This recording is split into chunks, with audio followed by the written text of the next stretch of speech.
కష్టము కలిగిన తండ్రిని స్తుతించెదము. కష్టము కలిగిన తండ్రిని మరోసారి పాడదామా? కష్టము కలిగిన తండ్రిని స్తుతించెదము. కష్టము కలిగిన తండ్రిని స్తుతించె రెండు చేతులెత్తి యేసయ్యా స్తోత్రము, యేసయ్యా స్తోత్రము, యేసయ్యా స్తోత్రము, యేసయ్యా స్తోత్రము.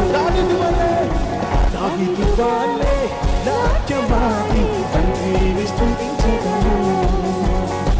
దావీదు వలె నాట్యమాడి తండ్రిని స్తుతించెదము. యేసయ్యా స్తోత్రము, యేసయ్యా